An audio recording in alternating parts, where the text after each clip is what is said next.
Welcome to the MPOC organized webinar series on the EU deforestation regulation requirements and the role of MSPO certification scheme. I'm delighted to see so many of you joining us today from different parts of the world. My name is Belvinda. I am the CEO of the Malaysian Palm Oil Council, MPOC, and I'm pleased to be moderating today's discussion. Let me start by giving a brief backgrounder to EUDR, which I'm sure many of you are very familiar with now. It applies to 7 commodities, namely palm oil, beef, timber, coffee, cocoa, rubber, and soya beans. And 4 commodities from Malaysia are impacted. That's palm and palm kernel oil, rubber, cocoa, and timber. And our discussion today will focus on one of the 4 commodities where Malaysia is the second largest producer and exporter, that is palm oil. Under the requirements of EUDR, importers and exporters need to trace the products to where it was grown. Although we know for commodities which are core products, physical traceability can be very difficult, such as palm kernel oil and fractions of palm oil. You need to provide precise geolocation of the plot of land larger than 4 hectares, and sign a due diligence statement indicating there has been no deforestation since 2020 and the products comply with the relevant legislation of the country of production. There will be sanctions imposed for products that do not comply to these requirements. Products can be withdrawn from the market and fines will be imposed, a minimum of 4% of the annual turnover of the operator in the EU. There will be a benchmarking system. Countries will be ranked into 3 categories, either high, standard, or low risk. Although we have been informed that this has been delayed and all countries are benchmarked as standard risk presently. There have been concerns raised by the palm oil producing countries. As we know, EUDR will increase the cost and complexity of serving our EU buyers. The implementation timeline to comply with the requirements is too short, and complying with the EUDR will be tedious, time-consuming, and generate large amounts of paperwork. And many of the EU's own agriculture ministers have raised concerns about EUDR. For information of participants, the EU is the 3rd largest market for Malaysian palm oil and palm oil products, with total exports of 2.7 million metric tons last year, valued at $2.65 billion, and the largest market for certified sustainable palm oil.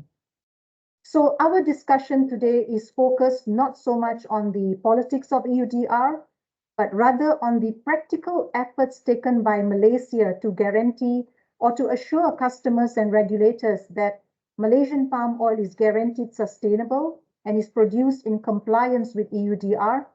And a central role in our efforts is the MSPO standard, which was made mandatory by the Malaysian government starting from 1st January 2020. And now it covers over 90% of all palm oil operations in Malaysia. Our customers in Europe and around the world have valued sustainability in palm oil production, I would say long before EUDR was even drafted, and MSPO offers a government-backed guarantee of no deforestation, sustainable production, and strong labor protections. Malaysia has also embarked on several national and bilateral efforts to address the EUDR compliance challenges. This includes active participation in the EUDR Joint Task Force with EU and Indonesia, as well as examining the MSPO certification scheme's readiness in meeting the EUDR requirements, which is the central topic of discussion of our webinar today. So to kick off our session, I want to extend a warm welcome to our 3 speakers who will share the latest outcomes and findings of the MSPO gap analysis and propose practical solutions for the Malaysian palm oil industry to meet the EUDR requirements. Our 3 speakers are Dr. Jocelyn Murray. She's from the European Forest Institute. We have Mr. Pierre, who is an industry expert from Belgium, and Tan Chi Yong, who is the Manager for Certification and Operations Services at MSPO. Each speaker will be given 30 minutes to present their papers. A Q&A session will be conducted at the end of the 3 presentations. Participants are invited to post questions to the speakers throughout the event by using the chat function. I will then let the speakers to respond to your questions during the Q&A session. So let me introduce our first speaker, Dr. Jocelyn Murray from the European Forest Institute, or EFI. She is a technical expert for the EFI KAMI project. She holds a PhD in forestry and is responsible for supporting policy dialogues and the rollout of the KAMI initiative in Malaysia, working in close coordination with the EU, the Malaysian government, and other key stakeholders. Prior to joining EFI here in KL, she was based in Bangkok, Thailand for 7 years, where she worked for the UN FAO, providing technical support to more than 60 forestry-related projects, which are part of the FAO EU Flag Tea program in Indonesia, Malaysia, Vietnam, and Laos. Dr. Jocelyn has over 15 years of working experience with organizations such as C4WWF and several European universities on forest governance, timber and agriculture supply chains, and forest conservation across Asia Pacific and Latin America. Her presentation is certainly of interest to all of us. She will focus on the findings of the EUDR MSPO Joint Gap Assessment Study, which was conducted with MSPO as part of the EUDR Joint Task Force efforts to facilitate the recognition of MSPO by the EU as a compliance tool for EUDR requirements. And her findings will highlight the technical and implementation gaps found in the MSPO certification scheme in meeting the EUDR requirements. For information of participants, this particular sharing by Dr. Jocelyn will be very crucial as it will set the stage for our webinar to identify which exact gaps that needs to be addressed by Malaysia, as well as the feasibility and practicality of the proposed solutions for the industry to implement. This is to ensure that the proposed efforts in closing the gaps will not only involve will only involve industry stakeholders exporting to the EU and will not add unnecessary financial and administrative burden to the entire Malaysian palm oil industry. With that, Dr. Jocelyn, the floor is yours. Thank you very much, Mrs. Belvinda. I'm going to share my slides.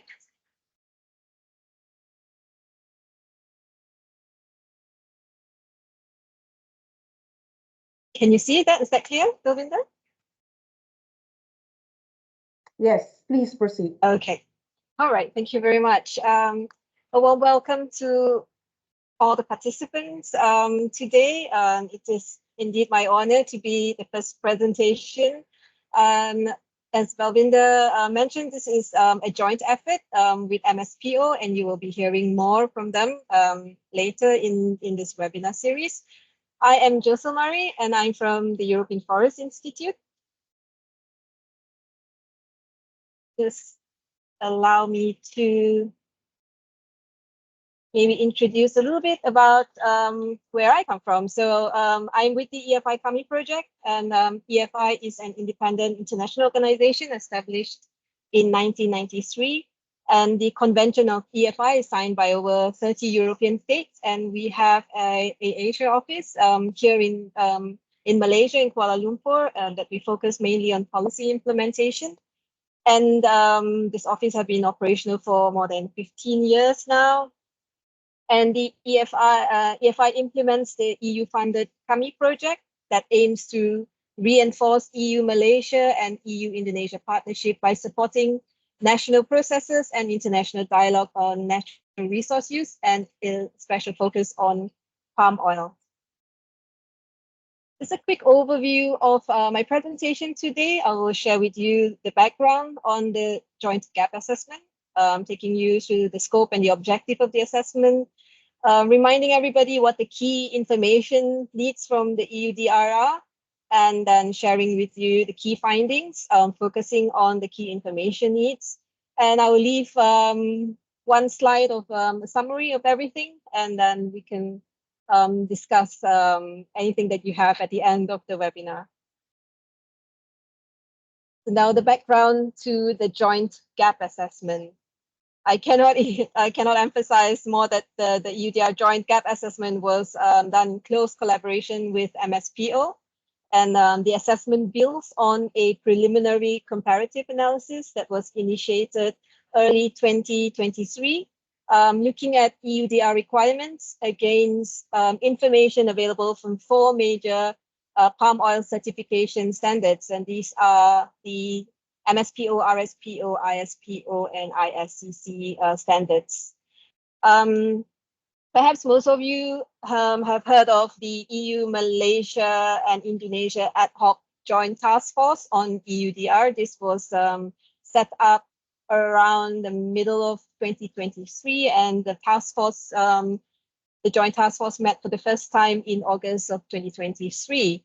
And it was at this first meeting that EFI was given the mandate to work together with MSPO to develop a more in-depth gap assessment. And so this is what we'll be presenting today. It was also at the first joint task force that various work streams were set up, focusing on key topics to prepare countries, these 2 countries, for the EUDR implementation, and one of it is on certification.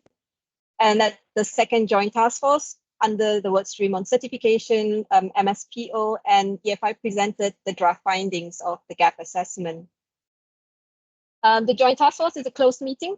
So this is officially the first time that we have had the opportunity to present our findings to a wider audience. Rest assured that this is the first of a few consultations and sharings that will happen in order to get feedback. And I think the feedback that we really want is on the solution. So the gaps, it's either they're there or they're not there, whether the information is available or not. But there are many ways on addressing these gaps, and my colleague from MSPO will present the solutions. And this is where I think some discussion with industry, with associations, NGOs, I think will be very interesting and welcome. Yeah, so the next step will be further consultation, and this is the first of many. So very quickly, the objective of this joint gap assessment is to identify areas where EUDR and MSPO information needs are aligned and where gaps exist. Of course, there are many areas where there are alignments, but today I will present to you where the information gaps exist. We also develop solutions and recommendations to close the gaps, to help MSPO better align with EUDR, and to prepare the industry, especially those trading with the EU, to prepare them for the EUDR. As for the scope, the assessment focuses on the MSPO 2022 revised standards, as well as its implementation. It looks at EUDR Articles 2 on definitions, Article 3 on prohibitions, Article 9 on due diligence information requirements, and Article 10 on risk assessment.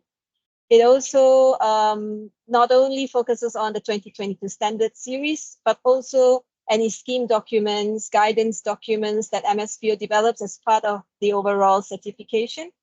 And also the assessment considers not just what MSPO has right here, right now, but also interventions that they have in the pipeline that maybe the public doesn't know yet, but we also look at these interventions when developing solutions and helping MSPO align to the EUDR requirements. I'm sure all of you know by now what the EUDR is requiring, but let's just go through this one more time. From 31st December this year, palm oil, coffee, cocoa, soy, cattle, timber, and rubber entering the EU have to be both deforestation free, that is following the FAO EUDR definition for forests, has to be legal, which is in accordance with the relevant legislation of the country of production, and has to be covered by a due diligence statement. And information that is relevant to Article 9, which is information needs, that's required in the due diligence statements include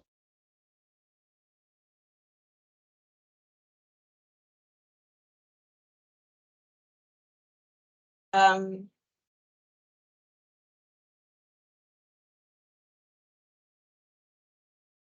now let me share with you the key findings. The deforestation-free information gaps. So deforestation-free information, according to the EUDR, so deforestation-free is defined as commodities that were produced on land that has not been subjected to deforestation after 31st December 2020. And forest under the EUDR is defined as land spanning more than half a hectare with trees higher than 5 meters and a canopy cover of more than 10%. Or trees able to reach that threshold in situ, and this excludes land that is predominantly under agriculture or urban land use.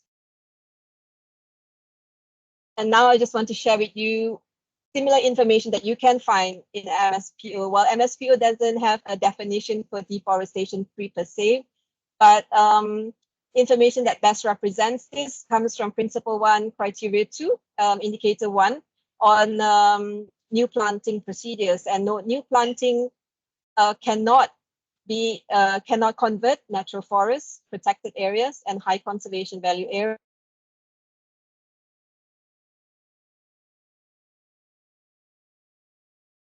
EUDR's cutoff date. And MSPO defines natural forests as primary forests, regenerated forests, managed natural forests, and partially degraded forests. And so the deforestation information gap that we identified mainly comes from the fact that MSPO defines forests differently from EUDR. And this is not that MSPO doesn't have requirements that prevents deforestation from happening, but I think that you can understand with a different definition how this affects shipments to the EU, because EU operators are obliged to ensure that any shipment that reaches the EU is deforestation free based on the EUDR definition and cutoff date. And so there will be areas based on this difference of definition where the MSPO standards may consider it not deforestation products, but because of this definition difference, this might be considered deforestation under the EUDR. And so some form of alignment will be useful or important so that EU operators can rest assured that products coming to the EU certified by MSPO are following a similar definition.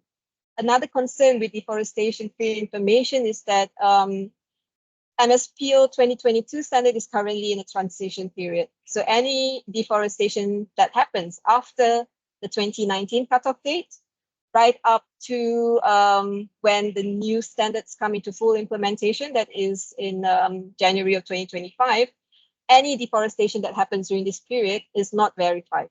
And so there is sort of a gap in information that operators in Europe need to be aware of when receiving MSPO certified palm oil products. The second information gap is on legality information. So the EUDR defines legal as laws applicable in the country of production concerning the legal status of the area of production. So I would like to emphasize that this is the legal status of the area of FFB production when we're talking about palm oil. And the criteria to define legality under the EUDR, there are a few. So you can see on my slide, it includes land use rights, environmental protection, forest-related rules.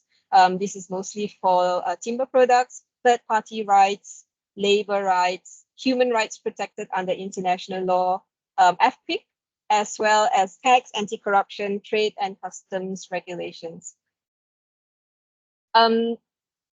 The revised MSPO standard, and you will hear more about this later from my colleagues in this webinar.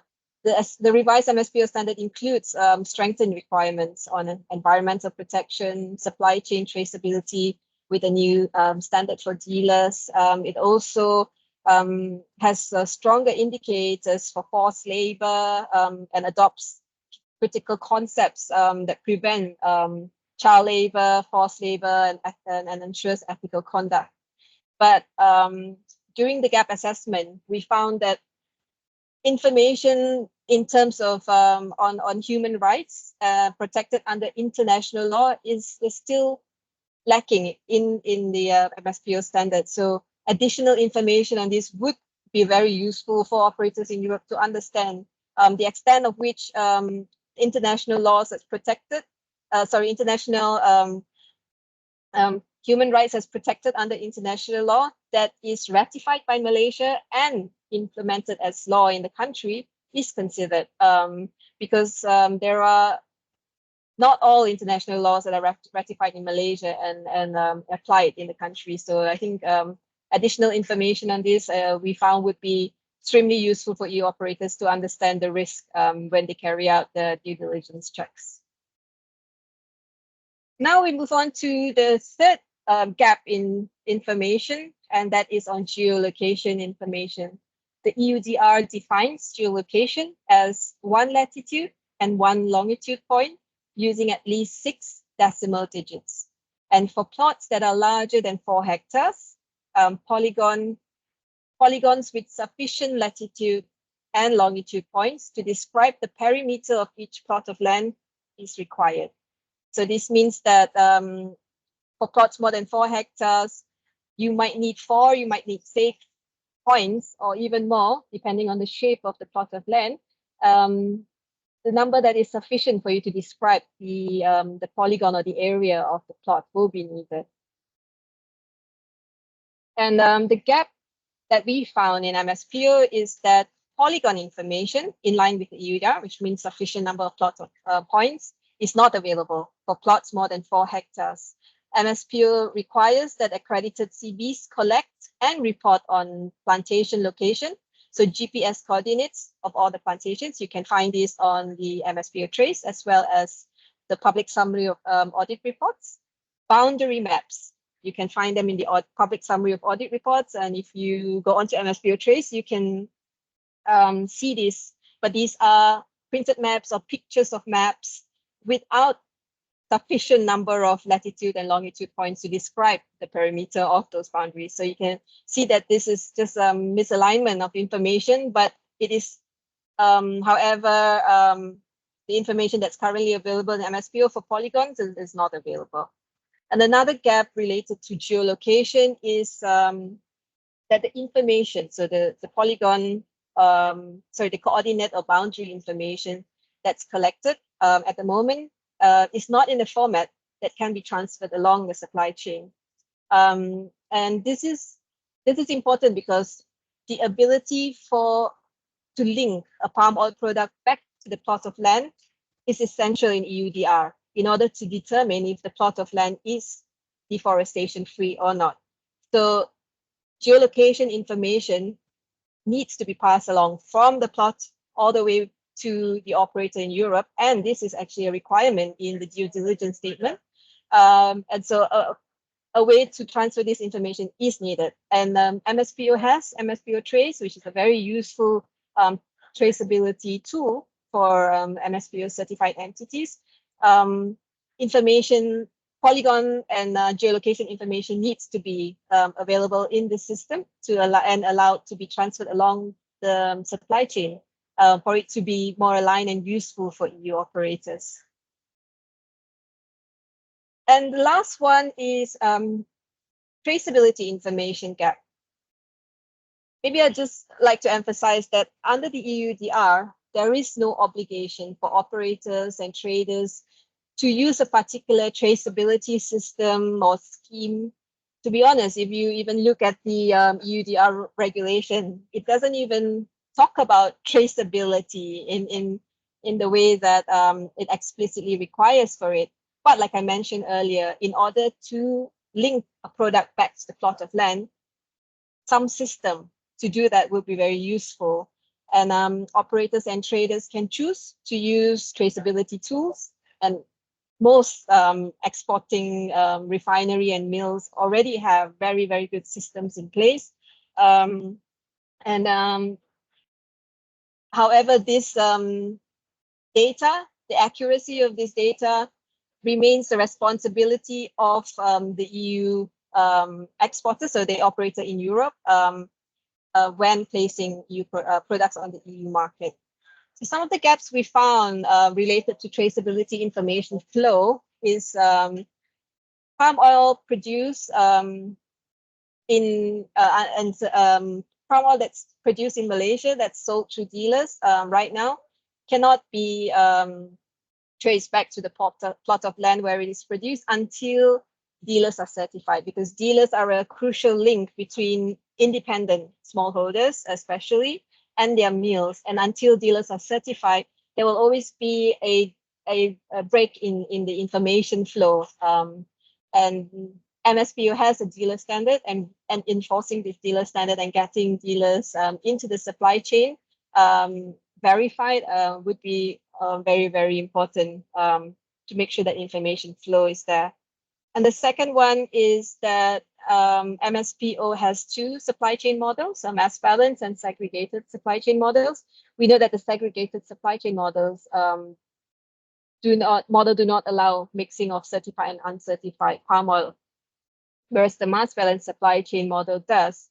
And the problem with this is that mixing of uncertified products means that we cannot verify the uncertified products for deforestation-free information, legality information, and geolocation information.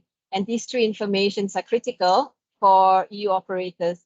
And therefore, the mass balance supply chain model at the moment means that we will not be able to trace back palm oil products to the plot of land where it was produced, because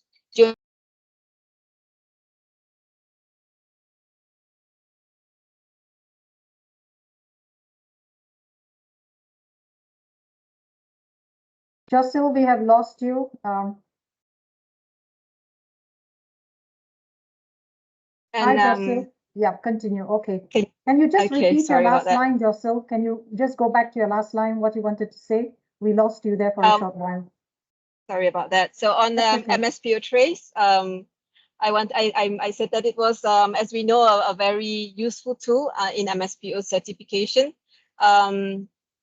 But right now, MSPO trace only functions as a full traceability system if and when sales announcements are made. And we know that sales announcements are not mandatory, and they're not made all the time unless someone is requesting for MSPO certified products. And so this means that you cannot link back to the plot of land for all products that goes through MSPO trace. But of course, there could be solutions for this, and my colleague from MSPO will present on how maybe those selling to the EU market could use MSPO trace in a way that will be useful for trading to EU. And another limitation or gap in information is on the type of information that is collected. So MSPO trace right now does not record transaction in real time. For example, dealers and mills only need to submit their FFB volumes on a monthly basis. And you can imagine how this will be difficult if EU operators will need to know where the geolocation are for all the plots of land, for all products that are in that one shipment that they're selling to EU at any point. And lastly, this is something I'm repeating, that the information that's stored in MSPO trace is not in a format that can be transferred along the supply chain.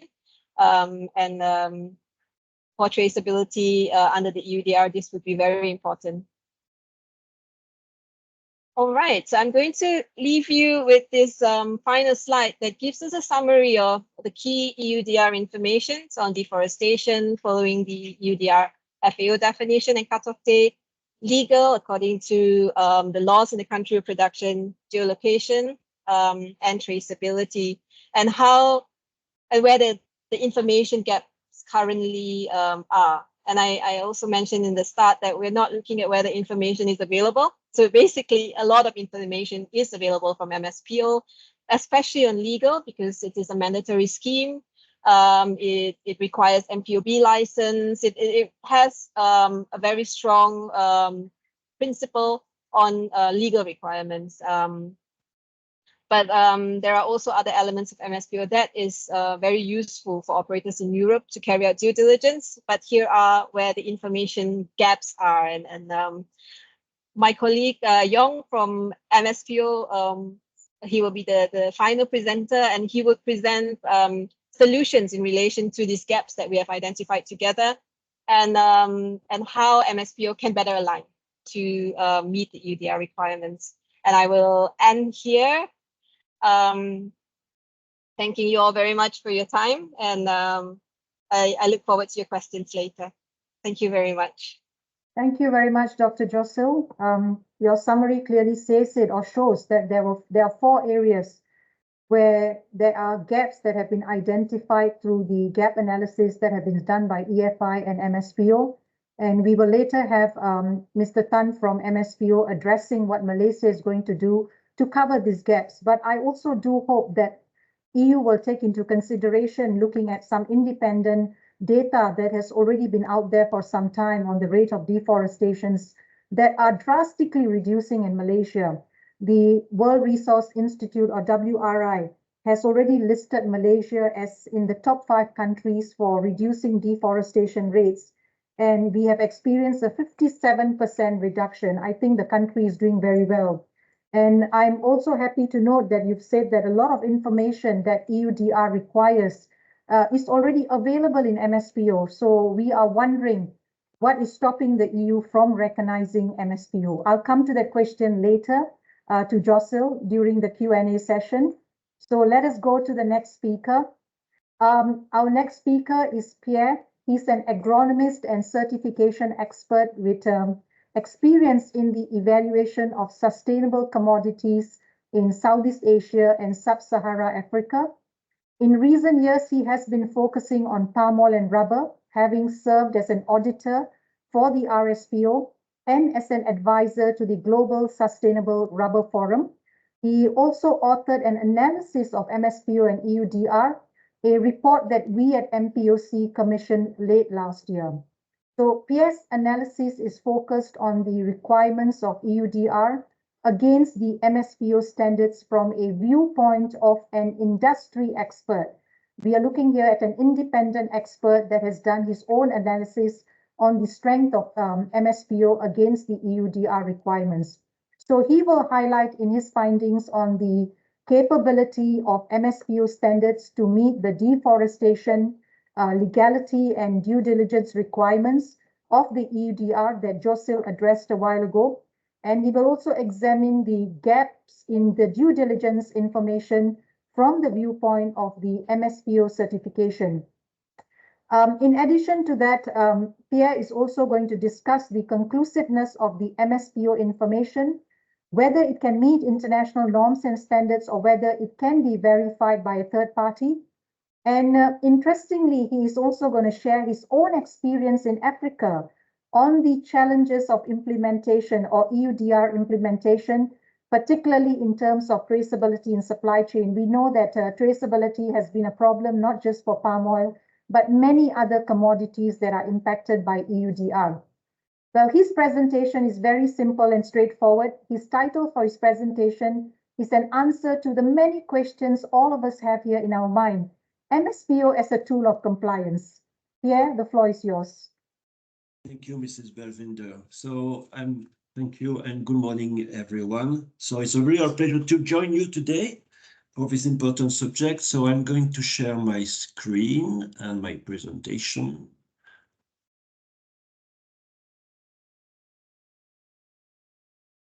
I hope you can see it now.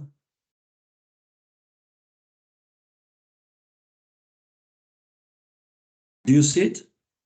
Yes, we do. Yes, thank you. So the title of my presentation is the assessment of MSPO certification against the requirements of the EUDR. So there'll be 2 areas for discussion. So I will start again the MSPO, the assessment of MSPO against EUDR. So, and I will share my experience implementing EUDR in the fields, especially at the moment I'm working for rubber plantations and rubber factories in Ivory Coast, but it's the same problematic. So the first, so thank you, Dr. Josil. So yes, perfect. It's exactly what we have the same findings regarding the gaps between EUDR and MSPO. My assessment also focus on Article 9, 10, and 11, and it's good news for Malaysia, because MSPO is clearly a robust standard, and it aligns with what is needed for EUDR compliance. So the second part of my presentation is my experience with implementing EUDR in the field. So as Mrs. Belvedere said, I have worked in Southeast Asia, Papua New Guinea, Africa, for oil palm and rubber. At the moment, I'm working for Ivory Coast. In Ivory Coast, for a trader of processed rubber, and we're going to export to the EU market.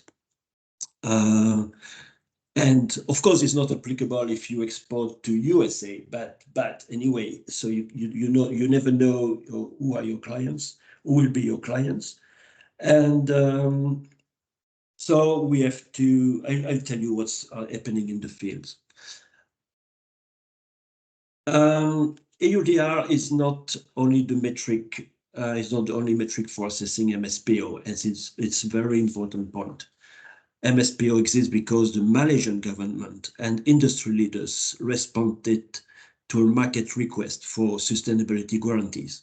It's not because of any regulation. It exists for years now.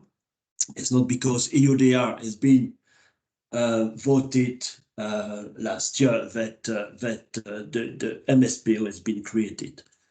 The market and the customer have been the most important drivers of this certification effort, as well as the commitment of Malaysia itself as a country, as a production country.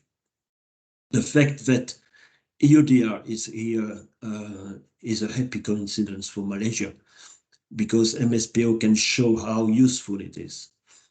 But even if EUDR did not exist, MSPO would exist, and it would still be an important step forward for community certification. We should not lose sight of its broader part. So the first part of my presentation is the assessment of MSPO and EUDR, and you are going to receive the full report later on. It's quite a long report, and we have assessed, because I'm not alone, I have some colleagues who have worked with me. We have assessed the requirements of the EUDR against the MSPO standard, and it includes an assessment of the standards, the definitions. So we have also compared definition of forest, deforestation, conversion, degradation, and so on, all these definitions and the legal requirements, the operational requirements as well. We have assessed the certification and accreditation arrangements.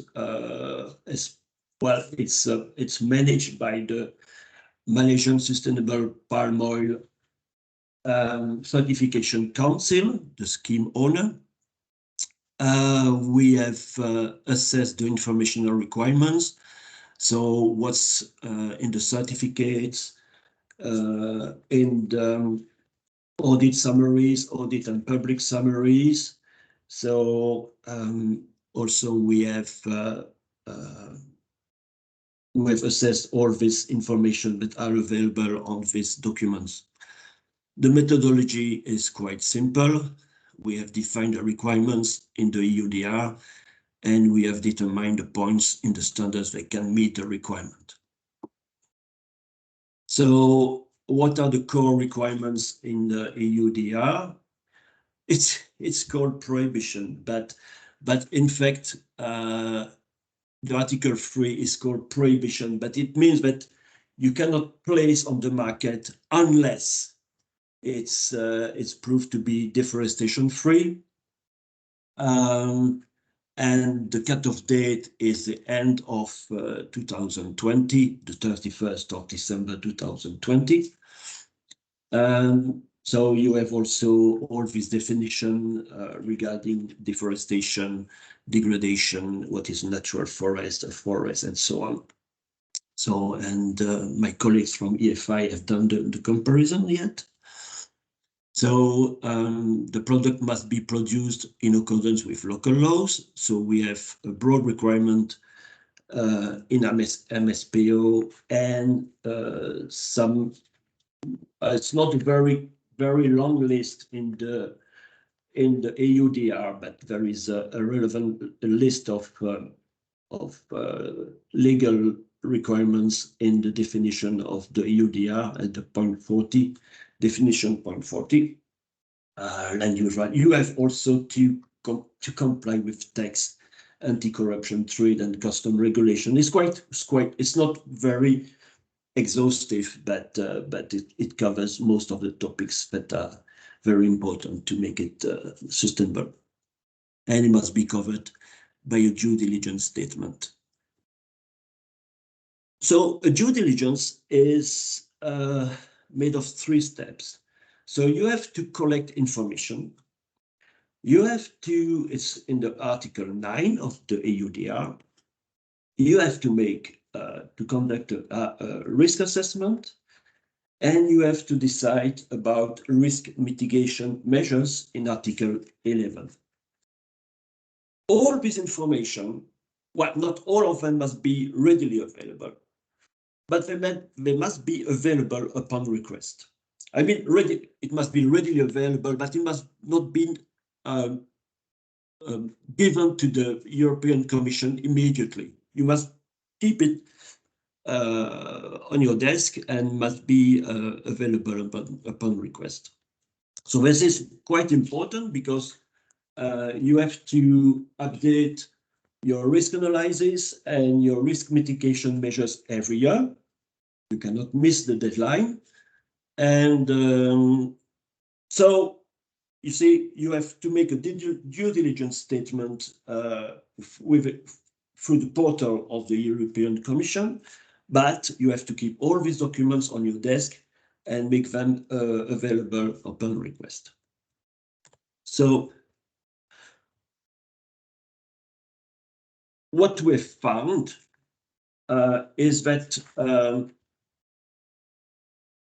regarding the core requirements, means that MSPO meets the EUDR deforestation requirements. There is a prohibition of deforestation and degradation from the 31st of December 2019, and you cannot make new plantings without HCV assessment from 2019. Even if it's not verified, the cutoff date still exists.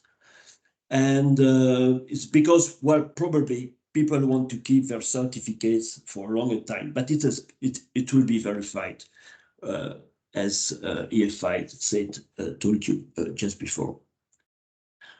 So, and to be certified, the operation must meet these requirements.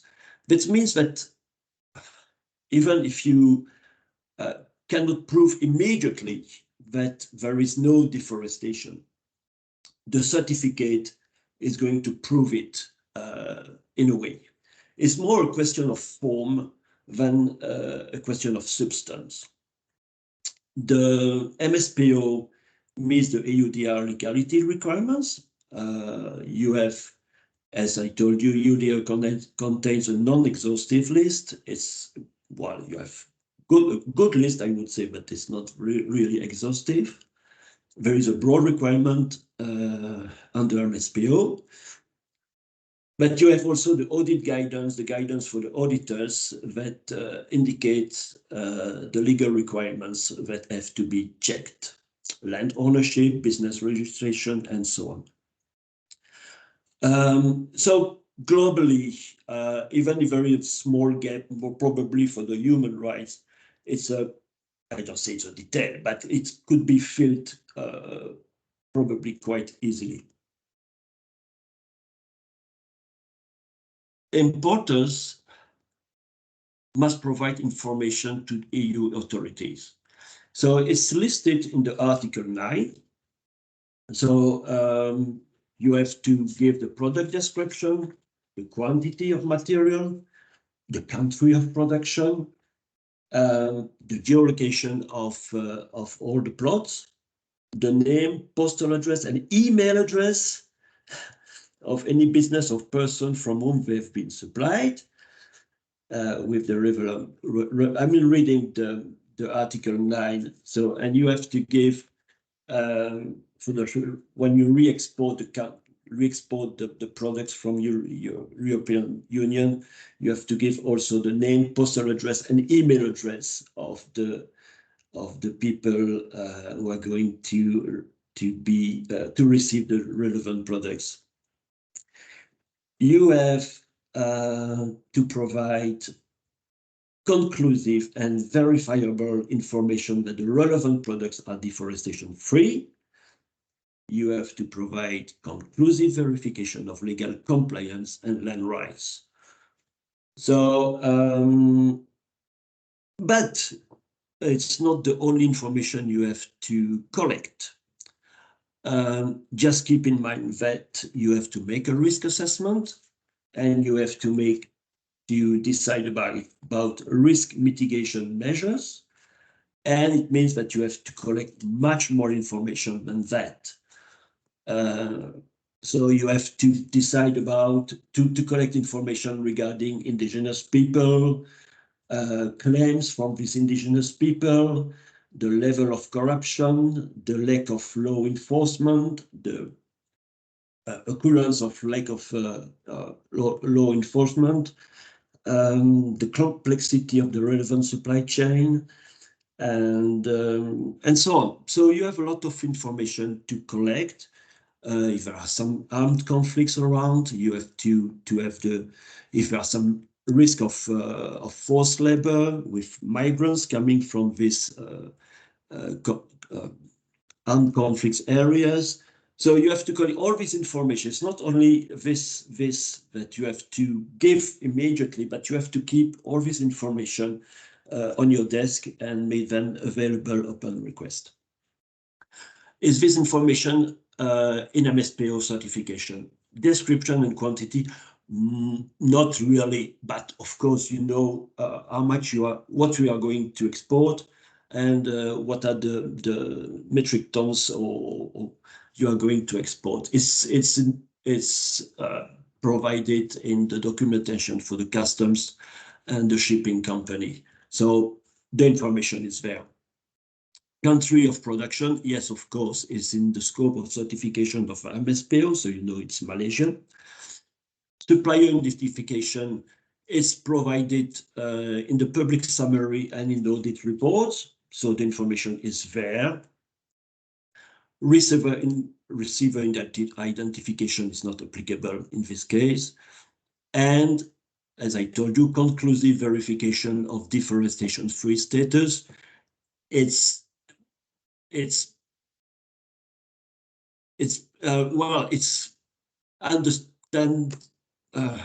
do you say? It's not formally not, but meeting these requirements is a request to be certified. So if you have this certification, this means that you have not deforested after the 1st January 2020, 31st December 2019 is the same, or I would say the same. And is the same for the conclusive verification of land rights and legal compliance. Geolocation, as my colleague from EFI told you, so there are some polygons available in audit reports, so they have to be provided with more figures after the comma, and in a different format, GeoSun format. So it's just a question of form and not really a question of substance. Is the information from MSPO conclusive?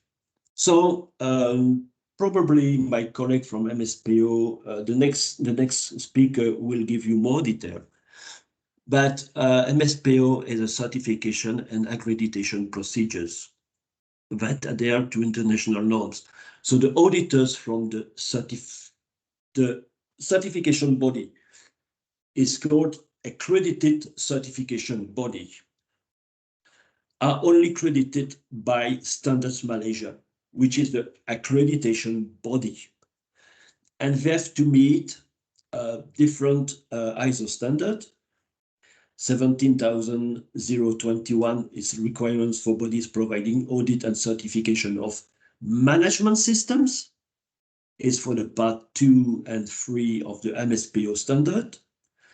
And the standard 17,065 requirements for bodies certifying products, process and services. It's for the part 4 of the MSPO management certification and for the supply chain certification. So Standards Malaysia is Ministry of Standard, is a member of the International Accreditation Forum, and it follows the international standards and procedures for accreditation. So it's not a very weird process. It's everywhere in the world. You have a certification body that must be accredited. And Standard Malaysia is also can do also audits. Standard, not Standard Malaysia, but MPOCC, the scheme owner, can do also audits like integrity audit or special audit on the auditors, the accredited certification bodies. So it's quite complex. So you'll have more information later on, but it's quite robust. And I think it's everywhere the same. When you are ISO 9001 certified, it means something. So if you are MSPO certified, it means something. And it's the same process of auditing, certifying, and accreditation, and it's quite robust as another ISO standard. Part 2, implementation and my experience. So on the ground in Africa, I'm now working for a trader of raw rubber, of processed rubber, sorry. And its source is mainly from Western Africa, from Ivory Coast and Guinea, and from the Congo. So just forget about Congo and Guinea. It's impossible. It's definitely impossible to implement the EUDR requirements in the fields. People are not ready. They're not even ISO 9001 certified. They don't have land titles. They don't know where the Kaplans come from, and people are not trained, I'm sorry to say that, but there is a lack of training, a lack of education in some countries, especially when they are far in the bush. They know how to grow rubber, they know how to tap rubber, they know how to process rubber, export rubber, but they're not ready at all to collect all this information, to make a risk assessment, or to make risk mitigation measures. Sorry to say that. It's maybe a shame, but at the moment, all these people will not be able to export to European Union. In Ivory Coast, people are a bit more organized. There is a long story of oil palm and rubber plantations. So most of them are already ISO 9001 certified, so they know how a management system works. You know, this Deming wheel plan, do, check, act. They know how it works. They know what is a procedure. They know what is a policy. They know what is a risk assessment. They know what is a mitigation measures. They have to be helped because EUDR is, I tell you, they have to read this more than 40 pages of this regulation. It's a long story. All the words are very complicated to understand for these people, even in French. We have to help them, and even if once they have understood the requirements of the EUDR, it's we have to collect information from the well, once it's done, the big burden now, of course, you have to develop procedures, make your risk assessment, and so on. But once you have to go to the fields and collect GPS coordinates of all these little fields of 1 or 2 hectares of rubber, but it's the same for oil palm, of course. The connection with the connection is sometimes a bit difficult. They have no network. They don't know. They have to upload hundreds of GPS coordinates for each plot. It means when you have a processing factory collecting rubber, just or FFB, of course, but from 6,000 smallholders, you have to collect hundreds of thousands GPS coordinates for each processing factory. And in a processing factory, and it's like for the palm kernel oil, is the same for some very small amounts of products. And for the caplons, for the dry rubber, it's a small amount of products. They can be stored for months, for years. We can find caplons under the ground, caplons of dry rubber into the ground for years, and you can dig them from the ground and process. It's not an issue. The technical specifications are still good. We can produce dry rubber with caplons having stayed in the ground for years. It's not a big issue. So how to make traceability? So the risk assessment is enormous because you have to avoid all this place where people during the war with Liberia, in the border with Liberia, because during the war, people have put the caplons in the ground. How are you going to identify the caplons, the rubber produced in accordance with the EUDR, and the one coming from a conflict area? It's impossible. It's small amount. You can travel far from the areas where the natural rubber has been tapped. So it's really a challenge in Africa. And you know what's going to happen.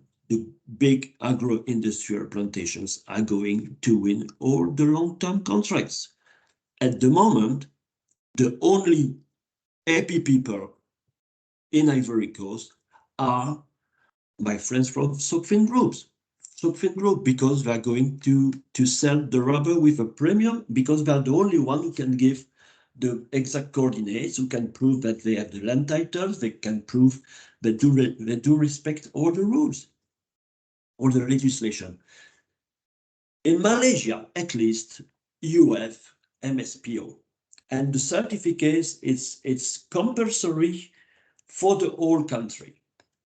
And of course, it's going to reduce the risk of non-compliant products coming to the market to almost nothing. Nothing. So if I think it's a robust standard, and it's quite comfortable to be in Malaysia in front of the European Union. You have a good standard that is applicable for the whole country, and it's compulsory.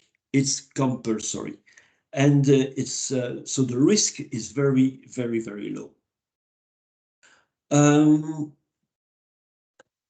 So my conclusion is MSPO certification, as my colleagues told you, means the deforestation and legality requirements, even if there is some very small gaps to be filled, and it's more a question of form than substance. The information from certificates and public summaries meets some, not all information requirements, but it's also a question of form and not really a substance. Audit reports will contain the required information on geolocation also is a question of form. And MSPO accreditation means information can be considered as conclusive. I think you are going to have more detailed information later on, but it's quite obvious that it's a robust standard. And okay, so I think with my conclusion that you are lucky to be in Malaysia and to have this compulsory and standard. It's going to reduce tremendously the risk for non-compliance in Malaysia. Okay, thank you. Thank you very much, Pierre. It was very heartening to hear your last few words in your summary where you said, there are very small gaps that you see in the MSPO. We have been lucky because the palm oil sector has taken steps to ensure that the production is fully certified. And today I would say palm oil is one of the most certified oil in the world. We have the independent certification schemes like RSPO, where you are an auditor. We have national certification schemes like MSPO in Malaysia. We have the ISPO in Indonesia. And yet, I like what you mentioned in your presentation. You said the idea of gaps only exist when EU over-regulates. Otherwise, gaps would not exist. So we have taken sustainability very seriously in this country. And our land area is really not going to expand in Malaysia. It's about 5.65 million hectares at the moment. I don't see further expansion. We don't have lands to expand. If there's any improvement that will be done, will be in areas of improving the yield of the crop. That's how we do it. But while countries like Malaysia have had a lead over the years in ensuring that it is ready to meet the requirements of either EUDR or even calls by stakeholders or buyers there to have certified sustainable products. But I also see the pain that you had when you were presenting about your views on Africa. These are some of the poorest countries out there that will not have the means nor the funds to ever certify their products. What is going to happen to their commodities? Do we not want to see the developed countries helping the poorest countries in the world to make sure that they also have a better standard of living in future? And that is one of the biggest complaints we've had about EUDR, because it is the smallholders that are feeling the brunt of this regulation. It's impossible for many of them to comply to the requirements of EUDR. It's also very expensive for them. But we are lucky here in Malaysia. We have the MSPO, which is far more inclusive. And we want to make sure that we leave no one behind when we certify the oil coming from Malaysia. We'll have a lot more to hear after this. I'm very pleased to say we have close to 500 people that have logged on to this very interesting session this afternoon here. And we already have more than 10 questions that have been posted to our speakers. So speakers, do get ready. We have a number of questions for you. But we now have our last or our final speaker who's it's a very important subject that he will cover. He needs to talk about how is Malaysia going to cover the gaps that have been identified through or by EFI or the joint analysis that have been done by EFI and MSPO. We have Tan Chi Yong, who is the Manager Certification and Operations Services at MSPO.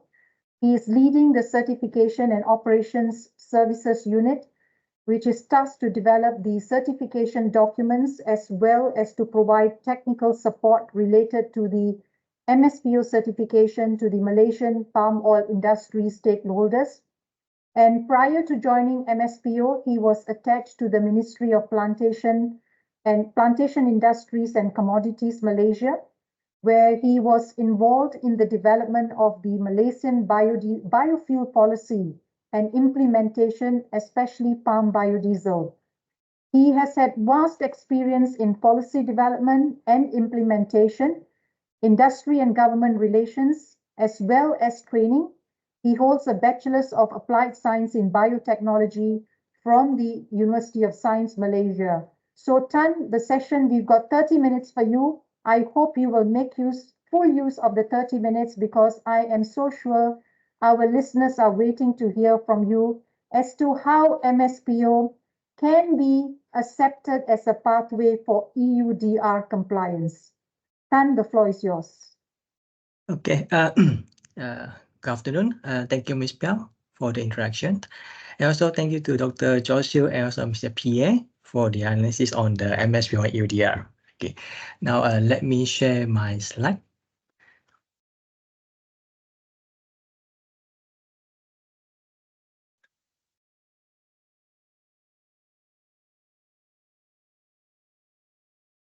Can you see my slide?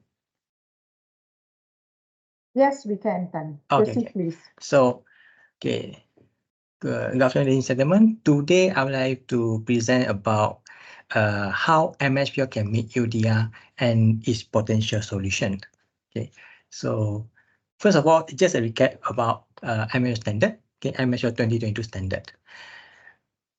So, MSPO's 2022 standard was developed. Okay, in looking into the demographic of Malaysia value chain of palm oil. So in here, we may develop a standard that is very close, okay, to what happening on the ground in Malaysia. So in here, you can see that we have 8 standards, which cover independent smallholder, organized smallholder, including also palm oil, oil palm estate, which we separate to 2 categories, with less than 500 hectares and one is more than 5 hectares. This is looking into their capacity and capability to go for certification. Then another thing is that talking about supply chain, we incorporate the supply chain into the processing facility. So for part 4.1 palm oil mill, the supply chain will include inside. So we go together, no more separate. We also have a standard for palm oil processing facility, including the supply chain, which will include refinery, oleochemical, biodiesel, and also canning crusher. And last one is the new standard, which specifically for dealer. Okay, we include dealer from F&B, oleochemical, or palm oil. So in this way, the standard we can cover the whole supply chain of Malaysia. So here is just a rough picture about how this standard, MS standard, can cover the whole supply chain. So we include dealer. I think just now you mentioned that one of the so-called important things about how to do traceability, actually from smallholder until the user, is the link of dealer. Dealer is a crucial because they are the intermediate between the smallholder and also the palm oil mill. Okay. So for MSPO, currently for the new MSPO, we have 5 principles. Okay. First, talking about management commitment and responsibility. Second, talking about transparency, which will lead to traceability. Then 3, compliance to legal and other requirement. The 4th, talking about responsibility to social health safety and employment condition. And last one will be environment, natural resources, biodiversity, and ecosystem services. So in all these 5 principles, we cover a few things about EUDR. Okay, one talk about legality, it comes under the principle 3, compliance to legal and other requirements. So for the so-called specific to the plot of land, it can come under principle 2, transparency. So as mentioned by Mr. Pierre, okay, MSPO, we are considered third-party certification, where we have accreditation body which is under Standard Malaysia, and is also a member of so-called IAF, International Accreditation Forum. So for MSPO, we are the scheme owner. Okay, so the audit will be done by accredited certificate body. Okay, accredited by the Standard Malaysia and recognized by MSPO. So let me go through a bit of new element in MSPO. Okay, first of all, the first new element it will be MSPO will incorporate high conservation value assessment. Okay, for the new planting and also the current estate. So this standard, this guideline, we're still in the process of developing. We hope that by end of this year, the HCV guidance document can be published. Next, talking about environment, what happens that for MSPO, we have a cutoff date of 30th December 2019 for new planting, meaning that any new development of oil palm land or estate after 30th December 2019 are not eligible, okay, for MSPO, especially if the area is considered a HCV area, protected area, and also considered natural forest. So in this case, MSPO have earlier cutoff date compared with EUDR. Then in terms of social, MSPO, we emphasize on the social impact assessment. And for this standard, we also managed to adopt, okay, International Labour Organization Forced Labour Indicator. We adopted 11 indicators into our MSPO. And we also require that the entity to comply to ILO decent work agenda. We also apply triangle employment, where any triangle employment happening in the entity must also comply to ILO decent work agenda. Lastly, we also have incorporated the ethical conduct and anti-bribery, okay, as proposed by MACC. So we have a social element that is cover everything. And lastly, we embark into developing a GHG, greenhouse gas calculator, for each entity to calculate their emission. Okay. And also the GHG calculator currently we're also developing, and also the estimated to be published by end of this year.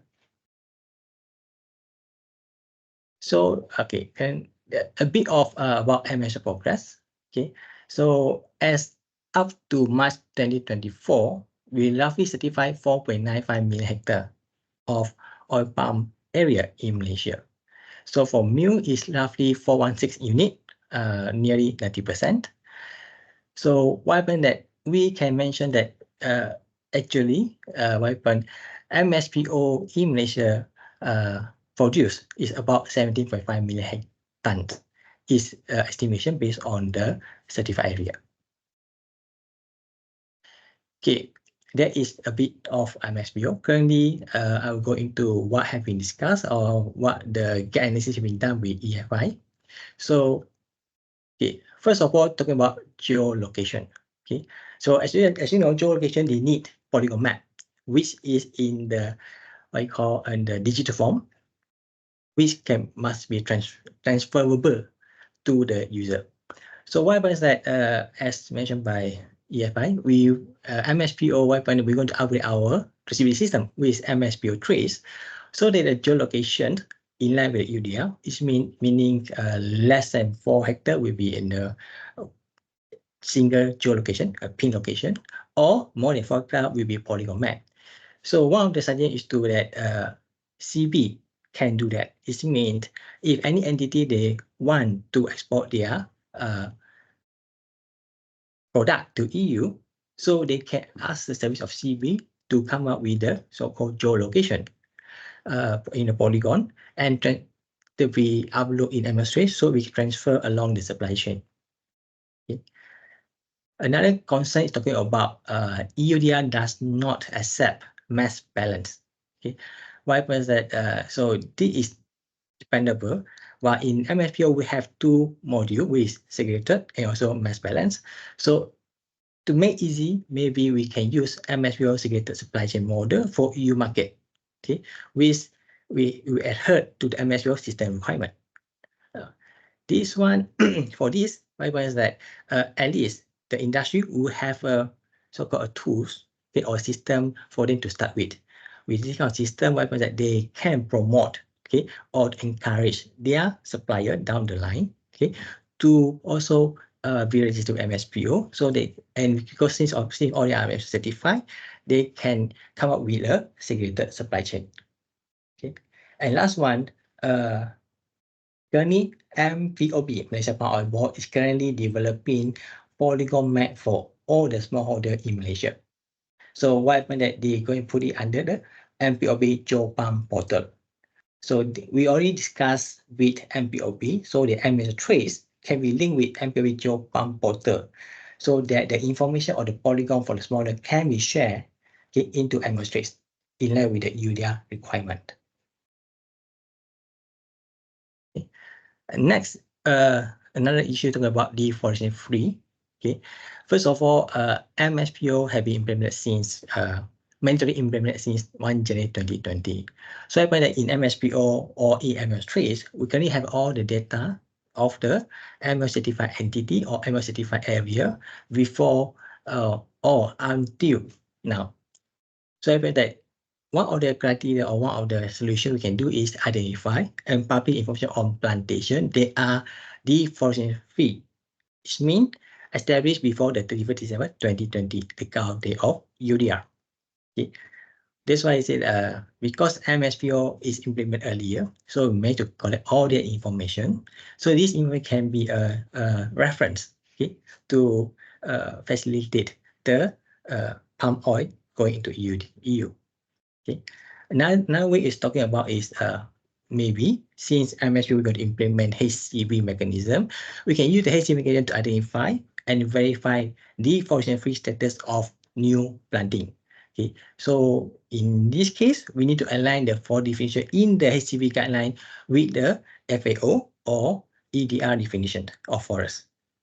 Okay, and lastly, the long-term plan, maybe talking about exploring how to maybe align MSPO definition of forest to FAO or EUDR definition of the forest. Okay. For this last point, the alignment, MSPO will have a very thorough stakeholder engagement before we proceed. Okay. But this is one of the idea that can be implemented. Okay. So, okay, about what I mentioned just now about the publishing of data. Currently, from here you can see the annual statistic from 2015 until 2020, until the 31st December 2020. MSPO have managed to certify about 4.8 million hectares of oil palm land in Malaysia. So meaning that MSPO in the data, in the MS-Trace, we have data of all the palm oil area that are developed before the cut-off date of EUDR. So this one, instead of always looking at deforestation, so-called definition, okay, we have about 4.8 million hectares, which can be equivalent to roughly 16 million ton of CPO estimation. So normally for export to EU is not more than 2 million. So it means at least in terms of here MSPO trace or MSPO, we have all the data to assist in so-called producer to export their product to EU. Yeah, talking about legality, as Dr. Yusuf have mentioned, and so Mr. PA, MSPO we talk about, okay, principle 3, comply to law and regulation. So what happens is that if entities comply to MSPO, it means the auditor, third-party auditor have verified they comply to all the rule and regulation in Malaysia. Okay. So the only thing is that talking about the human right, okay, human right. What happens that I'm sure Malaysia will already sign the convention, okay, for human right, and also for ILO, this ILO forced labor. So what happens that we MSPO guidance, we can include all the list of relevant internet convention in which Malaysia have ratified. At least they become a focal place or the focal point where the traders in EU can get information on what type of internet convention can be declared in Malaysia. So this can be solved it. And the last one talking about the info about related to tax, trade, custom regulation. For MSPO, we don't certify or we don't audit it. Okay, because MSPO is talking about sustainability auditing. We are not talking about finance auditing. But another way of doing it is that maybe we can go make a declaration through MS Trace. Okay, one of the methods is anyone they want involved in so-called trade to EU, they can do extra declaration in MSPO or MS Trace. So for the EU market, generally what happens, we will say that okay, MS Trace need to be upgraded. The system need upgraded. So to allow full traceability to the block of land wherever you will produce. Okay. Currently, what happens is that MSPO Trace have the framework using sales announcement to do the traceability because they is using the certificate way. But for EU market, it will be different. So what happens is that in the term of MSPO, MSPO is looking at how to update system. So to register, at least, register the EU operator as a buyer in MS Trace. It is to allow access to relevant supply chain information. It's not the full information, it's still that information relevant for the EU market. I think one of the important things is talking about the polygon map. The polygon map.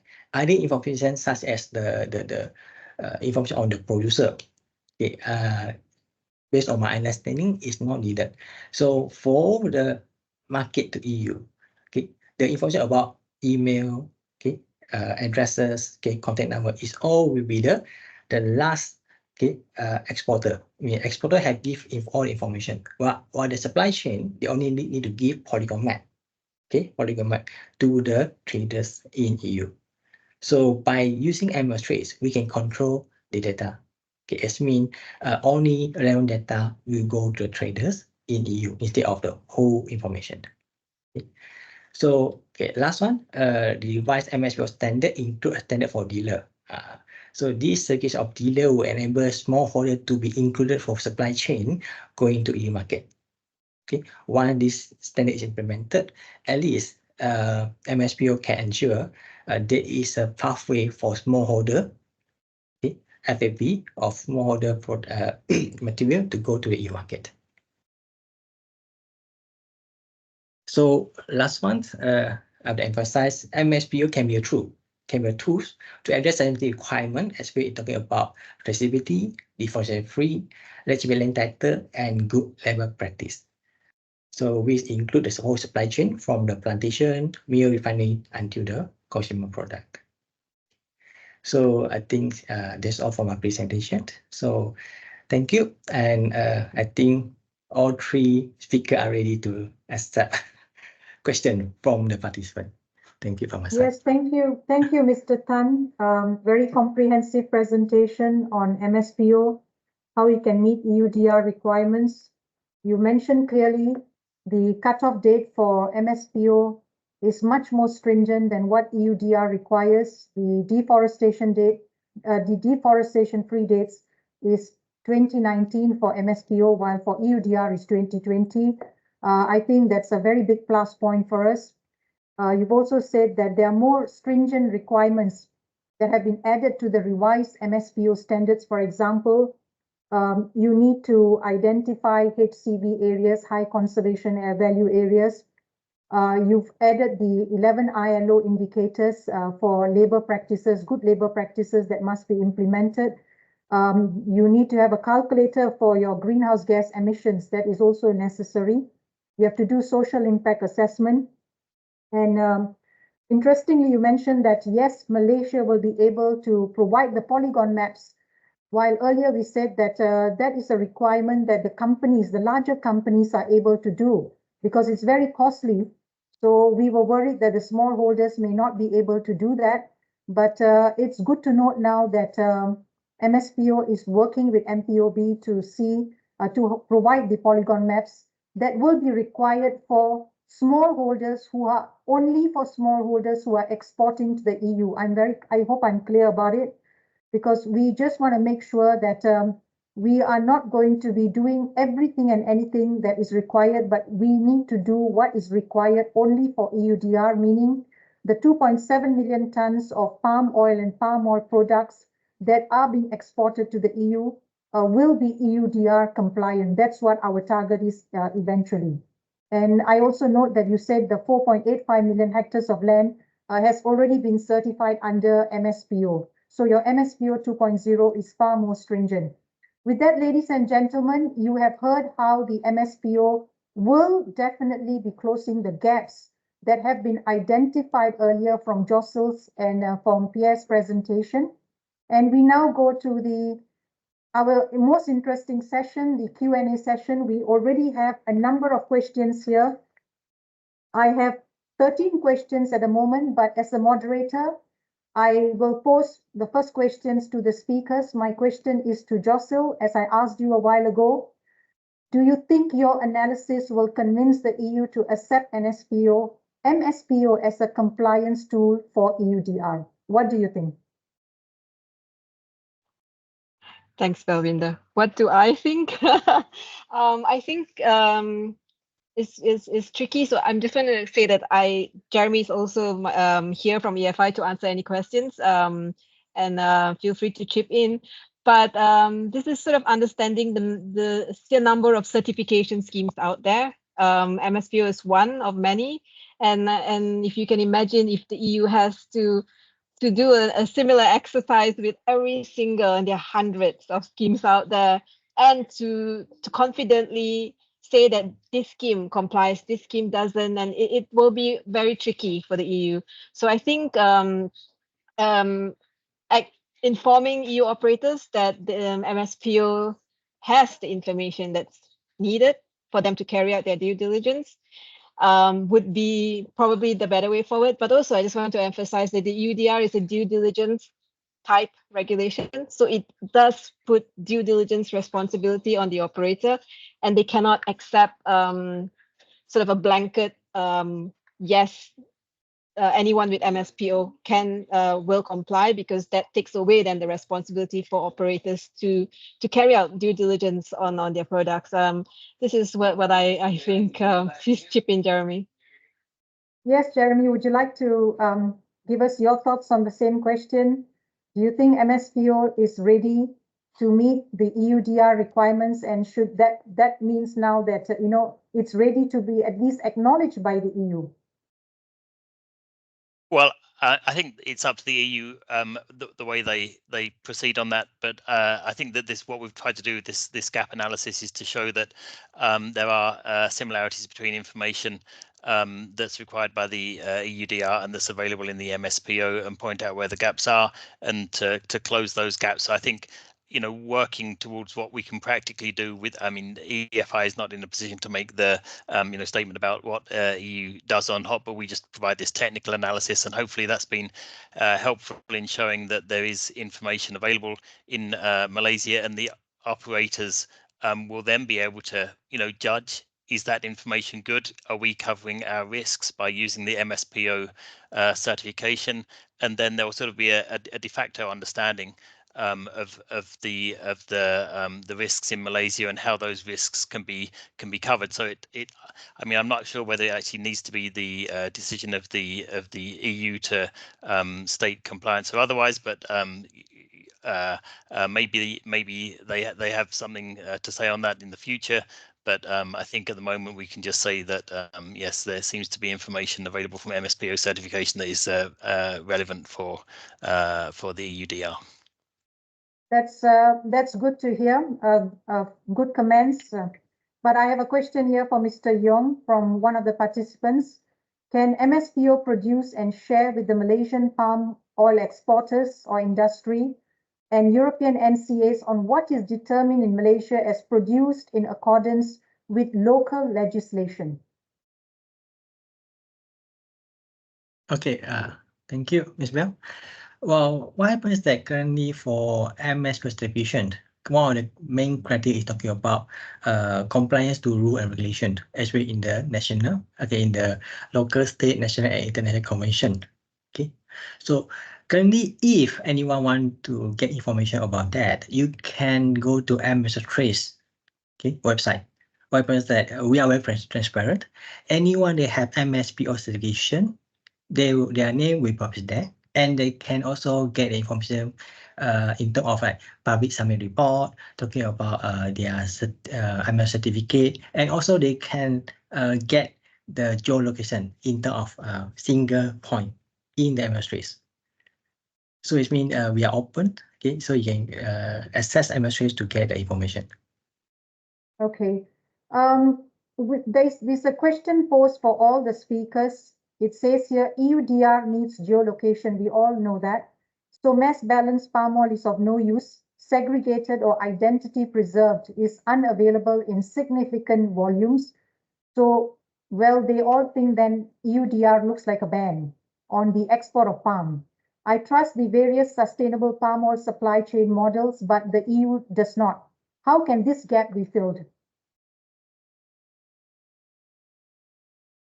Anyone wants to take the question? Can I just answer very quickly? Yes, please.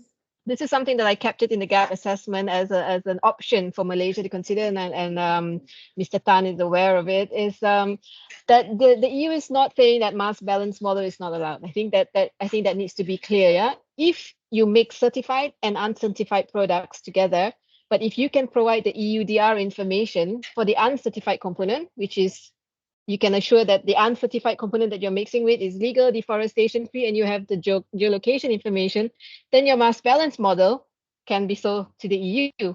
It's the problem right now with the mass balance model is that it is completely conventional, the uncertified component, where you don't know anything about. And I think in global markets, new global market requirements, it's to mix something with completely unknown sources. It's also sort of people are moving away from that concept, yeah.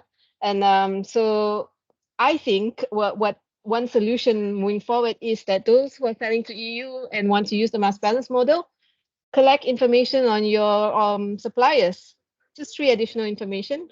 I know I say just like it's easy, it's not going to be easy, but if you do gather the 3 information, then your mass balance model could potentially go to EU market.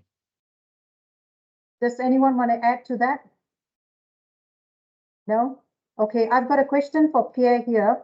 How is the need for email address affect smallholders that may be illiterate and or located in remote and rural areas without network coverage? I think this we have asked so many times on polygons. There is no network coverage in our rural areas where you have many plantations, smallholder plantations. The internet is very erratic. So what do you do, Pierre, in this instance? I mean, Africa is a challenge, if not Malaysia. Yes, is Article 9 of the EUDR is the name, postal address, and email address. That's written, so probably European Commission can give us more details and if they're more flexible. I hope so. But if you have already the name and the place where the smallholder lives, the village, and the coordinates of the village or the coordinates of his home address, maybe it's enough. And even I speak about smallholders, but email address of any business or person from whom they have been supplied with the relevant products. It's for the processing factory, for the palm oil mill, it's for the dealers, it's for the smallholders. So if there is someone from the European Commission, I don't know if they'll be flexible. I hope so. I read the regulation. That's all. Jeremy, you want to add on to that? Yes, I would like to add to that. So I think the requirement under the EUDR Article 9 is the name, postal address and email address of any business or person from whom they have been supplied with the relevant product. And so that from whom they means the EU operator. And so unless a smallholder is supplying directly to an operator, I think that means that they don't need to supply that. So it's just the supply chain actors that are supplying the EU operator that needs to give the name, postal address and email address, as I understand it from the deforestation regulation. Okay, I will go to the next question. This is interesting, I believe.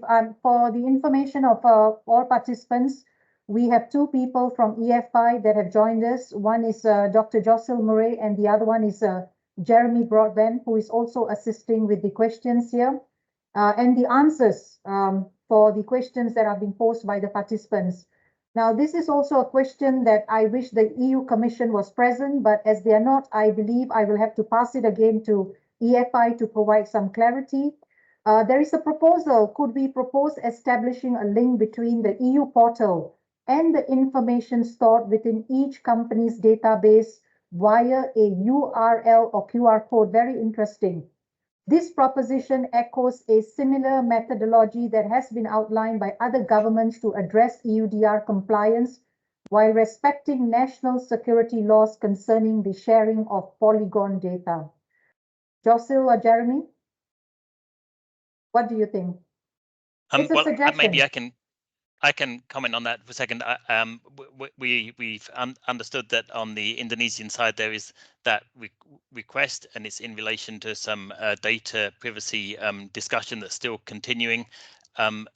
We haven't understood from the EU side that there would be a possibility for that link to be made, but I think the discussion is still going on, and including raising awareness of what information would need to be submitted to the EU, and to clarify that personal information, as I said in my last response, is not required for the most part, apart from those supplying the operators. So all that needs to be clarified, I think, and there's but I haven't heard so far that there's going to be a possibility to have a direct link between the information systems in the country and the European Commission or the competent authorities. So that's a question that I think you'd really need to put to the EU. We don't know if that's going to be possible. Okay, thank you very much for that, Jeremy. Again, we have one here probably for Dr. Jocelyn. According to various online searches, they all suggest that government officials from countries affected by EUDR are lobbying the EU. We've been lobbying the EU for the last 2 years. It's not just very recent. We have been lobbying to tell the EU that one, it needs to recognize 3 things for Malaysia. One is it needs to make sure that smallholders are not included into the EUDR requirements, but I think that's not happening. We have also asked for the recognition of MSPO. We are unsure about it. And we have also asked that Malaysia be placed at a low risk under the country benchmarking system. We are not sure about that. So the question here is, would the EU consider postponing the start date of EUDR? Is there any truth in this? There are a lot of media reports that have been saying there is possibility going to be a delay on the implementation of EUDR because countries are finding it difficult. Commodities are unable to meet the requirements other than I see probably palm oil, which is quite ready. What are your comments? Jeremy or Jocelyn? Well, I will answer this one. I think yeah, we haven't heard any information that there's going to be a postponement. That's all I can say. We see the same stories going backwards and forwards as you do, that there's calls for postponement from I think particularly the agriculture ministers within EU member states, and then there are counter calls from sometimes from environment ministers. There's different people speaking at the moment, but we haven't got any information that there would be no discussion of a postponement. Okay. Question on forest definition. Without the definition for forests be revised to reflect tropical conditions, issues of deforestation will continue to arise. So what is the Joint Task Force doing to address this matter? Anything that EFI or even MSPO wants to add here? Do you think there's a possibility of changing the definition for forests to revise it to reflect the tropical conditions? Jocelyn?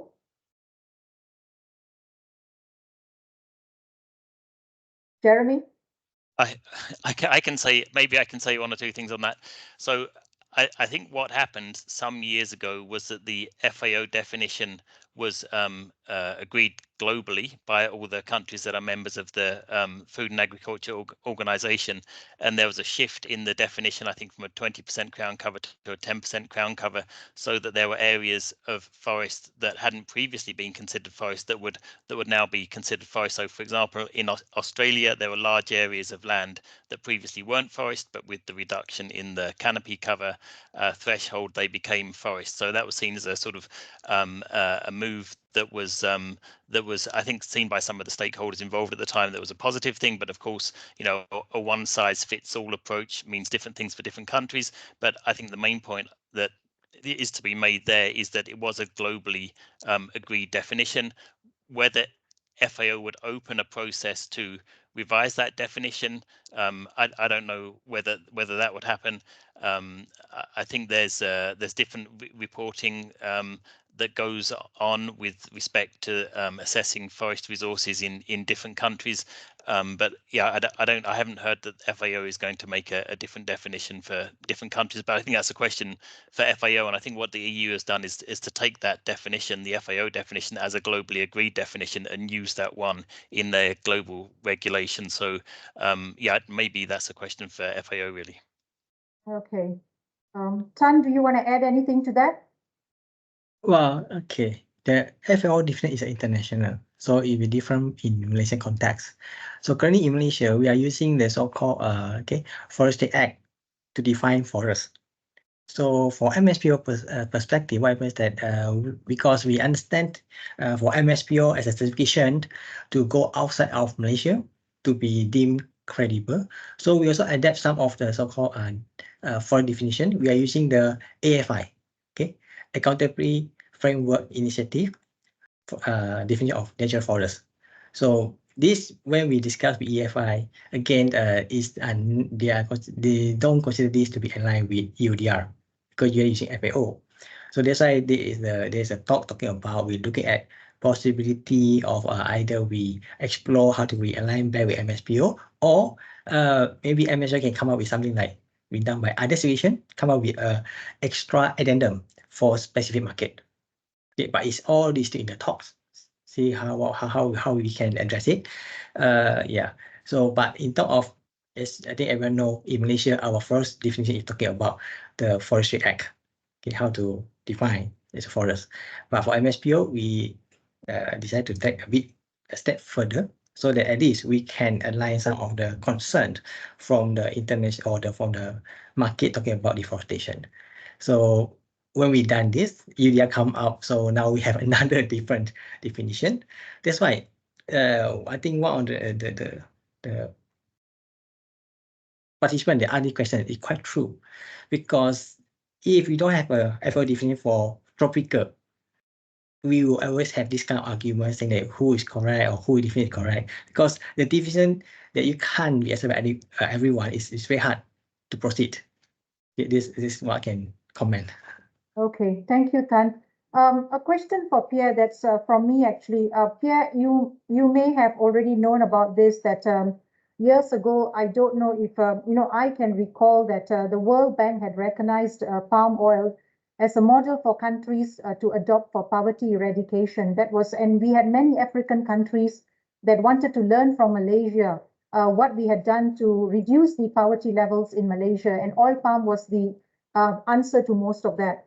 So do you think the MSPO is a model for other palm oil or even commodity producers to follow, be it in Africa, Latin America, or even elsewhere in the world? What are your comments on that? Yes, definitely. Just to avoid this kind of situation we are experiencing now in Africa, where where the production of the smallholders which are not in a compliant supply chain will be removed from the EU market. What's going to happen for these poor guys that are not accompanied by a big company? They are going to sell their product to other countries and without a premium. Because of the market, at least for the first years, there will be a premium for their products to be exported to European Union, and they're going to lose this premium, definitely, yeah. And especially for the smallholders, not the big plantations. I mean the employees for the big plantations. The employees are protected, no worries. Smallholders not. Yeah. Unless they are part of a very good supply chain. Okay.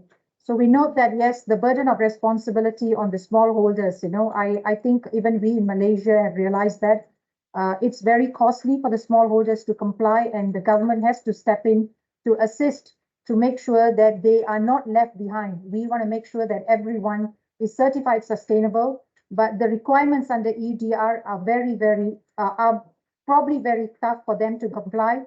So what we are focusing on is to just look at the 2.7 million tons of palm oil and palm oil products that are being exported to the EU to meet the requirements of EUDR. That's our first. That's the first thing that we want to do here. Another question that I have here, probably this is again for Pierre, again for B2B producers, who in this supply chain would bear the cost and responsibility of having a deforestation solution and issuing or forwarding the due diligence statement to the EU info system? The upstream raw material suppliers, or the producers, or the channel partners or customers in the EU?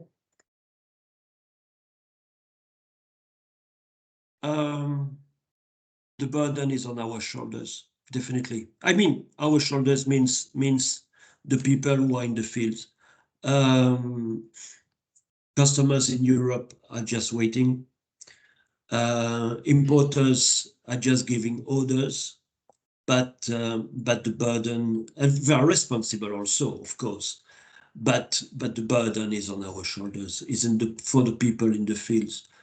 When you ask for some smallholders for their land titles, they open their eyes like this. What is a land title? I don't know. In Malaysia, it's well organized, but in some countries, they just open their eyes like this. I am here for 20 years. Do I need a land title? No. But well, it's if you have rules and laws in countries, but in some areas they're not enforced because it's like this for years and people don't have all this documentation. The burden is on the people in the fields, definitely. Yeah. Okay. And we are earning a lot of money. All these service providers earns a lot of money. Definitely. Plenty of service providers in the fields, they earn a lot of money, including me. Just to be clear. I see your point, Pierre. Yes, correct. There will be some parties that will definitely be the beneficiary of these regulations, but there will be a lot of losers in terms of the smallholders who are going to bear the cost of this compliance, so that is a worry for all of us in the long term. Now, question back again to my friends from EFI, both Jocelyn and Jeremy. I mean, I have a question posted here, which has been on my mind for a long time since EUDR has been discussed. Why sunflower and rapeseed are excluded? Their land banks are much larger than oil palm. We all are aware of that. We have the lowest land bank and we have the highest yield, whereas the other crops have much larger land banks. Why just palm or even soybean? What's happened to sunflower and rapeseed? They do not fall in the category of EUDR requirements. Any reason why?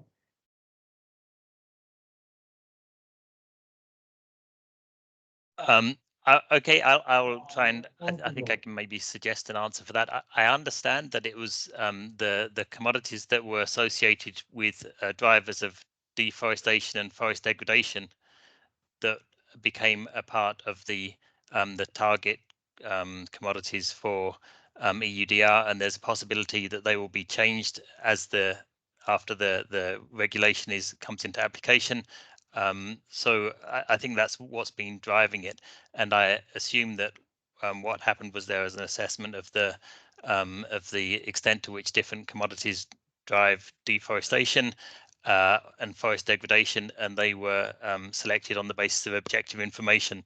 And the other commodities didn't come up there. So I think that's what the procedure was. Yeah, was- Jeremy. yeah.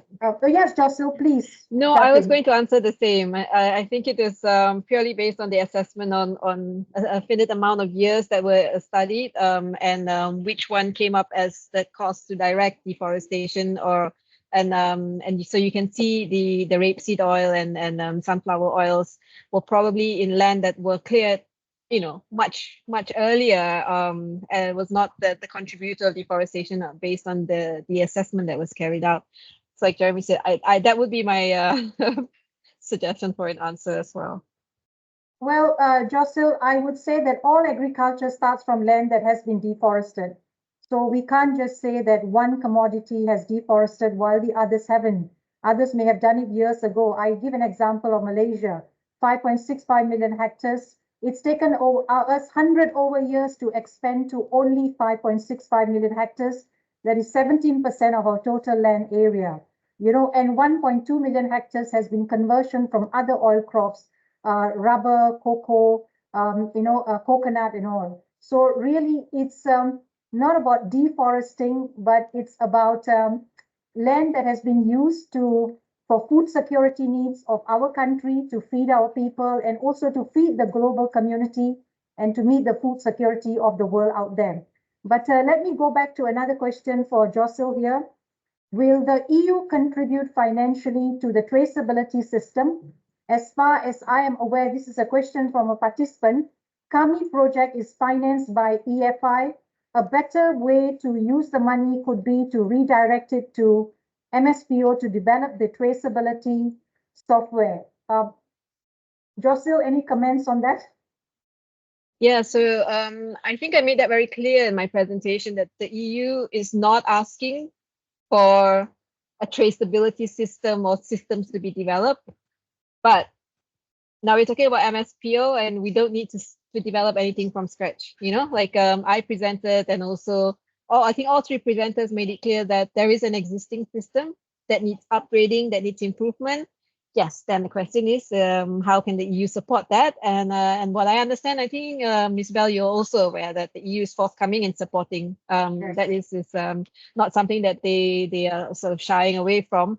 But I think that's why they were very vested in a joint gap assessment to understand. So what are the gaps? What needs to be done? And together, I think MSPO has identified the kind of upgrades that are needed. The kind of the upgrades that are needed to strengthen the scheme, the kind of upgrade the standards, the kind of upgrade that is needed specifically for EUDR, and all of these needs to be now evaluated and prioritize. Which one do we do first, given that we have only a certain number of months left before entry to application? So who's telling to you what kind of support you needed? And I think that is the next step that we're going to do together with the ministry to sort of brainstorm on what's the next step. But the EU is not asking for a traceability system, but having a traceability system is useful, and we have one, and let's see how we can improve and upgrade that existing system to make sure it aligns. That would be my response. I have to concur, Jocelyn, that yes, the EU has been very forthcoming in consultations with the producer countries, and that is something that's appreciated. But, it would have been more timely if these consultations were done prior to the implementation of EUDR, so that weaknesses identified could be included in the final EUDR implementation. I think that would have been an easier process, but that's already done now. I have a question here for Mr. Yong. What is the percentage of MSPO certified palm oil either segregated or mass balance? Do you know what is available, segregated or mass balance, in terms of percentage? For this, I'm sorry to say I can't give the information because currently You what can't? happens is that, yeah, what happened that we have the system, we have the traceability system for MSPO in MS Trace, but the thing is that not a lot of people claiming MSPO. So that's why from MSPO per se, okay, we don't have the data. So we only can get the data if, okay, there is a buyer asking for MSPO, then the sale declaration will happen, then we can trace everything on the site. So the only thing I can give is talking about maybe is that facility certified as mass balance or certified as segregated model. Yeah. Okay. So yes, currently I think majority is going for mass balance because the reality is that not a lot of outside buyer asking for MSPO. So sorry to say that we don't MSPO don't have that information currently. Okay, but you mentioned that currently not many are asking for MSPO, but what is MSPO doing to educate or inform the businesses and governments in key markets of the progress you've made? I think that is a very important thing for MSPO to do. Are there efforts being done to do that? Yeah, I mean, currently we have a few efforts. I mean, we got some few results. Example, one of them, we managed to get one of the refinery in China to be certified MSPO. So, I mean, to create interest MSPO in the outside of Malaysia. So, I think one of them, I think I can quote Miss Bell. MSPO and MPOC is currently working hand in hand in terms of promoting MSPO to other country. So yeah, so one of the effort we do is having an open dialogue with EFI. Okay, talking about EUDR because we know EUDR is very important, so that we need to have engagement, okay, with EUDR to talking about MSPO to get recognition for MSPO. So when I say the effort, the task is quite uphill. It's not easy, but we still giving effort, okay, into promoting MSPO. I think this is one of the good platform because at least now with we have an official so-called study on guarantees between EUDR and MSPO. Now people will get more to know how good about MSPO, the standard as how can they compare to sustainability, compared to all the traceability. So hoping that coming soon we have more effort, okay, to get more recognition on MSPO. Okay. I've got one long question that has been given by a participant, but I think it'd be interesting for all speakers here to see if you can chip in. So he summarized the gaps identified so far are deforestation definition itself that doesn't comply, no deforestation data from December 2019 till 2025 until MSPO next version kicks in, human rights in terms of international law not covered, polygon information not available for more than 4 hectares, smallholders and trade through dealers cannot be traced. MSPO trace at the moment cannot trace to plot of land, and MSPO trace does not record transactions in real time. Will these gaps be closed before December 2024? Tan, what do you think? You've got 7 months to comply to the EUDR requirements. Are you able to do that? Confidently, are you able to do that? I'm confident. I think MSPO can do it. You've identified your gaps. You are quite ready to do it. What do you think? From my side, okay, MSPO, we really put our effort. I mean, we are 100% want to make sure that MSPO can comply with EUDR. Okay, so but in terms of so-called the scale, maybe we will take more toward like more specific. What means that instead of getting all the volume for the whole smallholder, for the whole industry in Malaysia, okay, we thinking that we won't go the more specific, which player they are going to EU. So this will be easier. You are more focused instead of doing the whole thing for the whole Malaysia. Okay, so we more focused on that. This is one important thing. So currently also we are in the top of upgrading of MSPO. Okay, at least in what if I say we already have the basic there. Okay, it's just that we need to upgrade certain things. Like first of all, to make sure the data are protected, the data can be transferred properly. We must register, come up with a registration folder, so-called buyer from EU. Then after that, even that through that, okay, when the buyer from EU put the order, the contract, then we have a sales announcement. So we can use back what we have currently to trace back. Okay, on the issue of mass balance, it is something that I don't think only MSPO have the so-called issue in that, but other screens also, because it's not easy to get the segregated model. But I believe if MSPO can provide a platform, okay, to the industry, okay, to comply to EUDR. So at least there's a platform, there's a method for industry to comply to it, so that they can use this platform to comply. Instead of MSPO, we go to the ground and make sure everyone comply. It's not going to happen in distribution. It's not easy. So instead, MSPO will concentrate on providing all the facility, all the infrastructure there, so the industry can use it and to comply to EUDR. So I look at, yes, in 7 months, it's a tight time. But Okay. from MF say, we wouldn't just say, no, we cannot, no. We will push forward for it. We have a lot of program, okay, like looking at how to make sure we can comply. Okay. But Okay. I can say that I can't vouch the whole Malaysia can comply, but instead more focused. Agree. We want to focus to get the players comply to Yes. EUDR requirements. So, Mr. Tan, you said it is possible. It's not impossible, right? Correct? Have I got right on that? So, based on what you've answered, okay, it is possible. Now, assuming this is for EFI, I follow up on a question from a participant. Mr. Tan says it's possible, assuming all palm oil is EUDR compliant, either by proxy via MSPO or through specific document proofs. Will the EU team educate the EU consumer market about it being deforestation free? And how will this be done? Now, you are asking for deforestation free palm oil. The producer countries are ready to do that. Malaysia is ready to do it. Now, question for EU and the EFI team, how will you educate your consumers that what they are using in their products, their end products, are now deforestation free and they should be using more palm oil that is sustainably produced from countries like Malaysia? EFI or even Pierre, any comments? I haven't heard that there'll be sort of an that kind of information campaign. I think that the requirement, the basic requirement, will be that those products are deforestation free. So maybe consumers at the point after EUDR has come into application will be assured that palm oil is deforestation free, and therefore that will diffuse some of the concerns.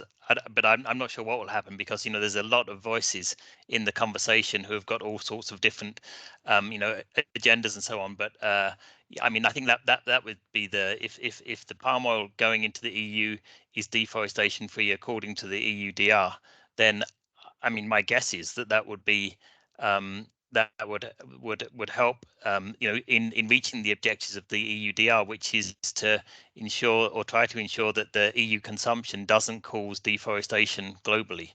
So I don't know. I guess that would have a positive effect, but I don't know about any information campaigns, and there's so many people putting out information. I think it's quite difficult to and I think it's often not the EU itself that is putting out information. There's a lot of different voices, as I say. So yeah, I can't answer fully. I'm sorry. Pierre, do you want to add on to this? What do you think should be done to then educate the EU consumer market about them being able to now buy deforestation-free palm oil? What would you think is a practical solution? What should be done on the ground? There's a lot of effort that's being put in by the producer countries. So I do communicate for a long time now, and more than 10 years, regarding RSPO, regarding MSPO, ISPO, ISO 14001, all the sustainability standards around the world, the green frog, all this certification. And finally, when you talk with the people, they say, oh, it's just greenwashing. We don't believe this. We know that the deforestation is still occurring.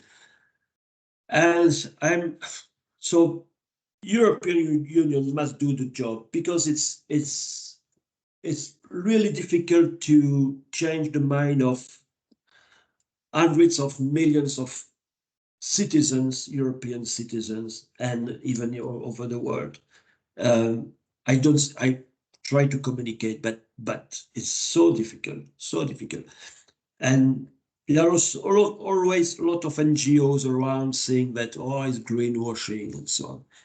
So I think it's European Union has voted this regulation and have to make the publicity and about the robustness of this legislation, how it's implemented and it's serious, and you may feel comfortable with the palm oil on the market. They should make the communication themselves, definitely. Yes, I think there needs to be more work in educating the consumers out there, and this could be a combined effort between even the palm oil producing countries and the EU. Probably something that we may need to bring up to the EU Commission later on. Again, Mr. Yong, there are many questions about MSPO. MSPO Part 4.3. What is the time-bound plan for this, where at least dealers could be more transparent? You have any time bounds for this? Any timelines?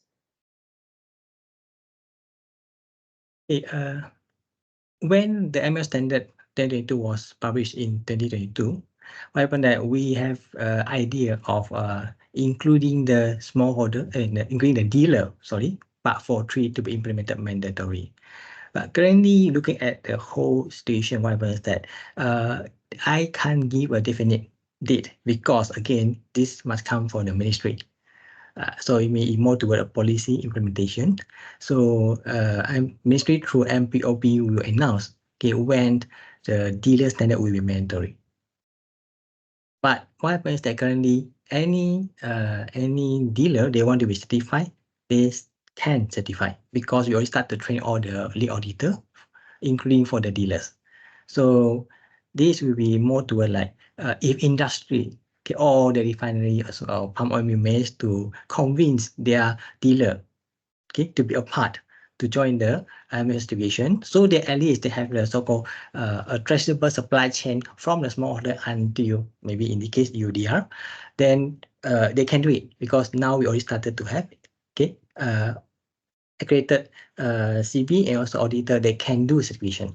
So if you talk about the timeline to implement it, I can't give a specific time for that currently. Okay. This is another question that I have here. It's about, I think I'm repeating this question, but it's very important because this seminar is about the gap analysis of of MSPO and EUDR. EUDR currently has no provisions for any certification to allow a fast track to compliance. We've heard that already. The most certification can do is an assurance. How likely is this to change? Anything from EFI? Is this likely to change? At least an acknowledgement later on from the EU of certification schemes that are in compliance to the requirements of EUDR.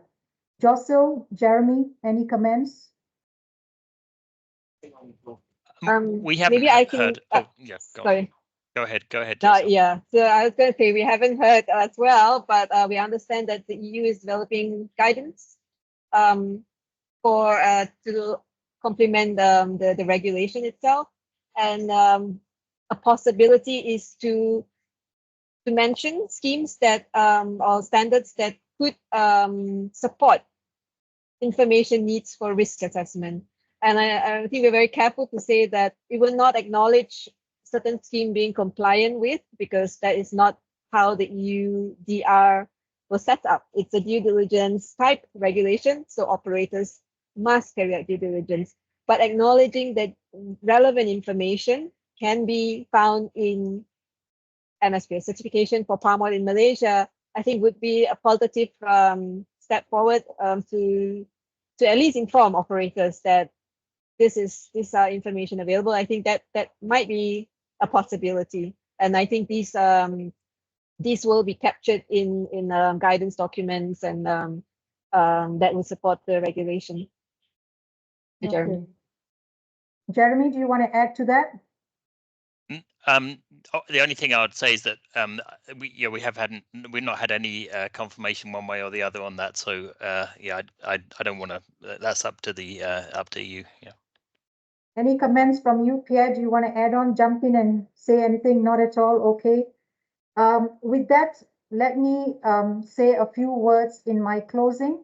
I want to thank our participants for submitting your questions and speakers for sharing your assessments and thoughts on how MSPO can meet the requirements of EUDR. And we certainly hope to see the EU Commission and buyers to support and acknowledge our efforts from here. While the goals of the different certification schemes may be similar to ensure the sustainable production of palm oil, the inclusiveness of MSPO means no one is left behind, and is also less costly for more than the 450,000 smallholders in Malaysia and probably the 7 million smallholders globally involved in the palm oil sector. I think all of you may agree that EUDR does add an additional burden of cost for our smallholders. We from Malaysia, we are fully committed towards continuous improvement in ensuring that we can address sustainability gaps, enhance our sustainability standards in line with the current and emerging global sustainability requirements. However, this alone is not sufficient. The EU itself needs to ensure that there are sufficient meaningful consultations and engagements with countries, producer countries that are really impacted by the EUDR, to ensure that its financial and technical limitations are well understood and can be reflected in regulations, as I mentioned, before it is approved, not after it is approved. I think it would have been an easier process if consultations were held beforehand. So my only small advice for any upcoming regulations, we do urge that the EU to increase its consultations and engagements with producing countries which will be impacted, to ensure that the financial and technical limitations of the countries are reflected in the draft proposals prior to approval. But before I close the session, one round, I'd like to invite the speakers to share your last thoughts on the webinar that we've had today on the EUDR and even on MSPO. Let's start with Jocelyn, please. Thank you very much, Dalvinda.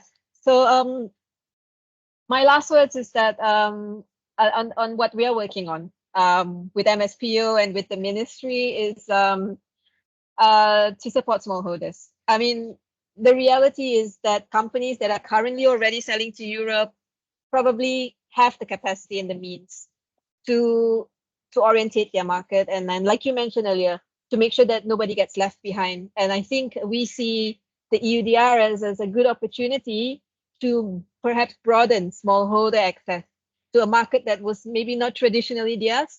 But if we can capture the three main EUDR information and perhaps ensure that the traceability information can be passed on to the dealers, to the mills, and then further up the supply chain, that there is no reason why mills and refineries selling to Europe won't accept smallholder products. So I think this is the interesting part of the work. I know the gap assessment was important to understand the gaps, but moving forward, this is something that we want to continue to work on with MSPO and the industry, is how to perhaps broaden access for smallholders to meet EUDR requirements. That will be my last word. Jeremy, would you like to add something to that? Not too much. I think that's a very good point, that that there are some opportunities, I think, for palm oil in Malaysia with the EU deforestation regulation because of the preparations that have gone on so far, and there's an opportunity to include smallholders because it is a mandatory scheme, and MSPO is working to create a dealer standard that should close those gaps. So that's an opportunity there. I don't think there's too much more to say. We'll be for the final year of CAMI, we'll be working with MSPO on looking at those supply chains that Tan was talking about, and focusing on closing the gaps for the supply chains that are specifically focused on the EU at the moment. But what we understand is a lot of that palm oil is already segregated and coming from company plantations. So it's just to look at how not to exclude smallholders, but not only how not to exclude them, but how to include them. So that's what we'll be trying to do in the final stages of CAMI. Yep. Okay, Pierre, can I invite you for your comments? Yes, I'm of course agreed with what my colleagues from EFI said. Just European Union, please. Just we have to ease the process. Give us a bit of time. It's quite complex. If MSPO it's a good standard, just give us a bit of time just to close the gaps. It's not big issue. Don't forget about the smallholders that are outside Malaysia. Maybe think about jurisdictional approach as well. It's not a bad idea. It's a very complex regulation. Give us more time and be a bit more flexible regarding the requirements. And if we can bypass all this documentation by only one certificate, thanks God, it will be much more easier for everybody. Thank you, Pierre. And Tan, anything you'd like to say in closing? Well, I will say that the MSPO was developed with the mind of with Malaysian palm oil industry sustainability in mind. So we have been developed for since 2030 until now.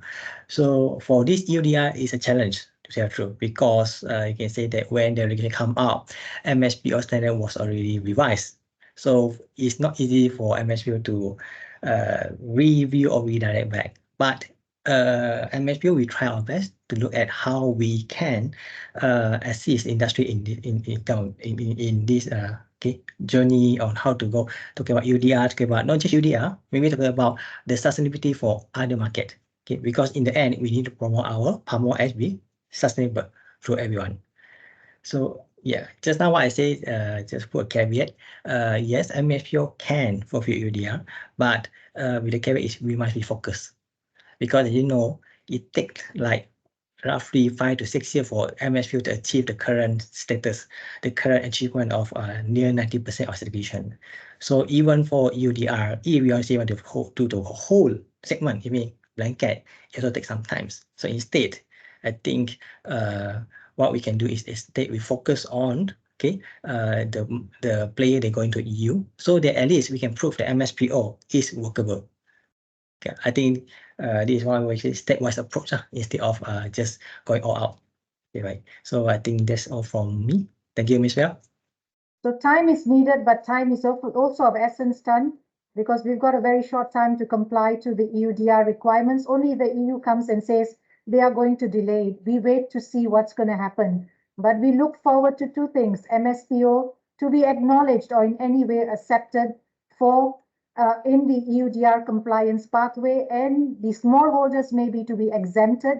We are hoping to see that happen, who knows, and a longer timeline for compliance for the exporters. So I think it's going to be a big burden for them to meet the 1st January 2025 deadline. With that, ladies and gentlemen, speakers, thank you very much for your time. Appreciate all your all the information that you shared with us and your thoughts. And to all the participants, thank you so much for your questions. The PowerPoints will be posted on the MPOC website tomorrow. You can download it from there. Thank you again. You have a good day. Bye. Thank you. Thanks. Bye-bye. Thank you, Bye. everyone. Thank you, everybody. Thank you, everyone. Thank you. Thank you. Bye. Bye.